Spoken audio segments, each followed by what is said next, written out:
Yeah.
Ngomba kuvugana n'imitima yaje guhimbaza Imana muri kino kibanza. Oya ntuceceke, hariyo benshi bari mu bitaro bashaka kuba nkawe ariko ntibyashobotse. Wewe wahaba akaryo ntugafishe ubusa muri umugoroba. Reka ugure akanwa kawe utangure gusenga. Utisengere nta n'umwe yo gusengera mu buzima bwawe.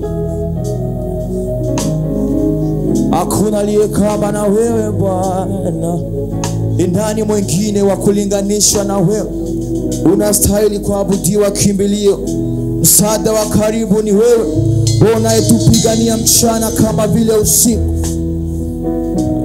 Ni nani mwingine?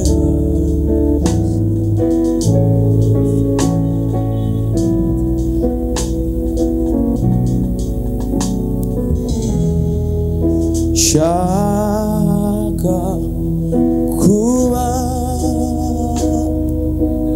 aho wifuza kuba, aho niho nongera kuruhuka, ndaje mwami. Unumwe gusa shoko vya tunango shaka kuba kaze. Shaka ubura kanaka aho wifuza komba, aho niho nongera yatsure dache mwami weza ngao mwami shaka kuba aho wifuza komba, aho niho nongera dache mwami ubwire Mana ngo dache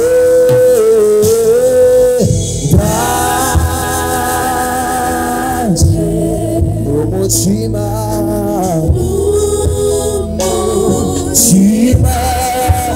wanje wanjura kunyotewe.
Turashaka kuvuga n'imitima yacu yose n'amatu yacu yose ahandi ahandi hose no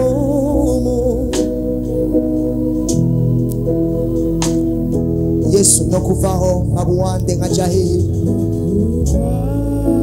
abuwande niwe gusufisa amajambo y'ubuzima niwe gusufise amahoro arutani mahoro yose. Haleluya. Niwe munezero wacu undi munezero wahandi hantu umunezero w'isi ufise ibyicuzo umunezero w'isi ufise ibyicuzo muri Yesu honyene niho hari amahoro umunezero bidashira. Fata akanya keza fati Yesu muri wowe gusa niho nduhukira. Urashaka kuvuga amajambo yawe urashaka kuvuga amajambo Yesu mwiza turagushima umwanya mwiza nk'uyu watugiriye dore imitima ije guhimbaza dore umuntu wese yasohoye ijwi avuga ko atahandi hari akaruhuko atari muri wewe atahandi hari umunezero atari kuri wewe twamaze kubibona mu buzima bwacu. Yes, hallelujah. Twamaze kubibona bigaragara mu buzima bwacu. Turagushima mwami Yesu kukanya keza nkaka waduhaye twaguhimbaza twagutazira ikicubero kicawe ibiza kureka byose hano icubero ndagushima kukiza kubicawe ndagushima kubumutima wose uri hano atari indi numbero ari numbero yo guhimbaza gusa icubero tugarukeko wowe waremye byose amashini mundu ku mwami Imana arakwicubagiro ibyo byose.